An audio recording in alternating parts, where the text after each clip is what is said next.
The monkey comes out from behind the screen, dressed up as Prokofiev. For the next part of this presentation, an entirely new cinematic masterpiece. The new addition to the ever-growing oeuvre of the great Dr. Faustus. We present Box. Dramatis Personae. Dr. Faustus, the organist and opera obsessive. Simon Perry, an opera singer, captive of Dr. Faustus. Eloise, a mechanical, dancing doll, being trained in the art of opera. Setting, a small foot harmonium and chair stage left, a trombone rear stage right, centre back is a large vintage carousel with the crash cymbal on a stand next to it. At the back are scientific diagrams of the human vocal organs. To the left of this, on a small table, is a wind-up gramophone. Music. All of the music is performed on the on-stage instruments by the cast. Faustus plays the harmonium, Simon Perry plays the cymbal, Eloise plays the trombone. They all play with the proficiency of the old lady who plays the organ in the local church. Lighting. The lighting is crude, but nevertheless appealing in a garish, pretty nightmare kind of sense. The film rolls. It appears to be a document of a stage performance. The film rolls. It appears to be a document of a stage performance.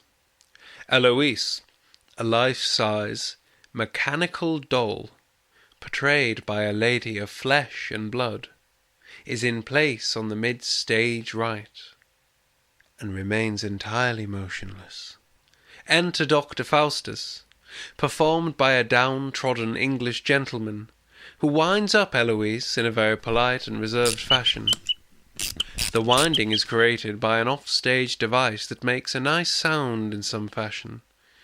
He walks off, as Eloise begins to sing a cappella. For the fashion of the birds adorning the wing, bony beaks in forest creeks, the singing of the spring.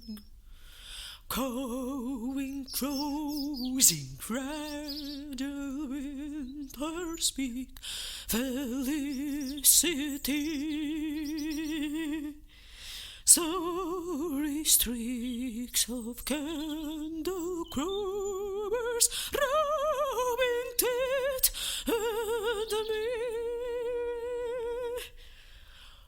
For the fashion of the birds adorning the week, bony beaks in forest creeks, the singing of the spring. Cawing crows in fragile winter speak felicity. Faustus re-enters, winds her up. Then he approaches the harmonium and begins to accompany her. Sorry streaks of candle covers, rubbing teeth at me. For the fashion of the birds adorning the week, bony beaks in forest creeks, the singing of the spring. Cawing crows in fragile winter speak felicity. Gloomy streaks of candle clovers, rubbing teeth and me. For the fashion of the birds adorning the week, bony beaks in forest creeks, the singing A despondent fellow, Simon Perry, walks in and joins in on the cymbal. Join to speak felicity. Sorry streaks of good colors, running teeth and the for the fashion of the birds adorning the bony beaks, the forest creeks, the singing of the spring,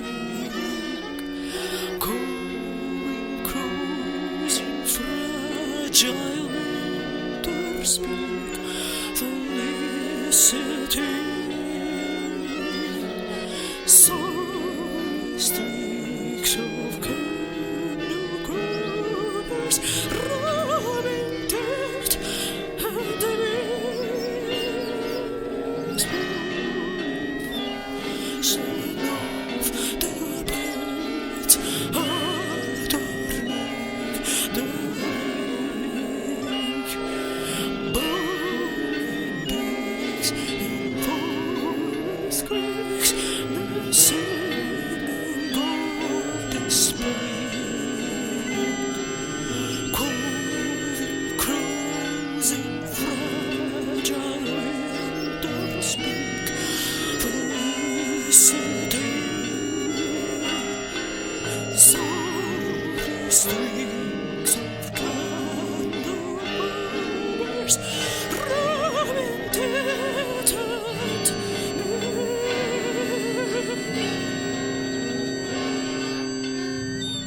They stop playing.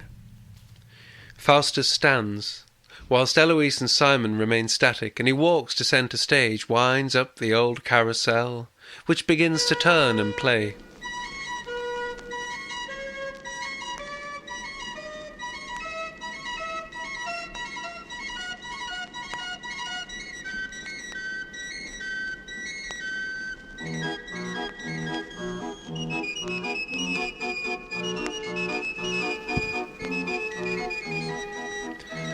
He walks up to Eloise, whispers in her ear, then winds her on the other side, and she begins to dance.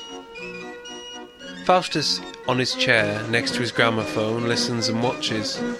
When the song finishes, he removes the needle from the deck.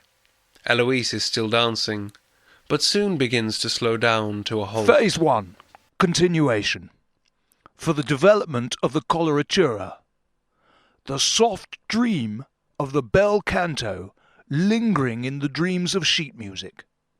Furthermore, the continuation of the single isolated moment of preservation. There lived a man who lived on a bridge. Running amok over this bridge was his workshop, and this workshop was the place where all the opera in the world was invented. Within the space were gramophones, spinning animals of manuscript paper, machines of steam and horns, leather bellows breathing noise submitted to order, automata coerced into the music of the spheres, ladies of meat atop gyroscopes whirring in space and whipping the whipped cream of Monteverdi. Simon Perry, attention! Your tongue must whip into dreams the lashes of minds on fire, as you fall endlessly into the eternal mouth of a huge soprano. You can beltow the mantra of Figaro, Figaro into the depths of windpipe night, and sink in the good ship the mandrill of Figaro. I will sink into the black pits of tarnished drama, and reap the havoc of the Italians, the melancholy of the Germans, and the stoicism of the English, into a steaming pot of bubbling two-step. Faust begins to play his harmonium. Simon stands to sing. Faust begins to play his harmonium. Simon stands to sing.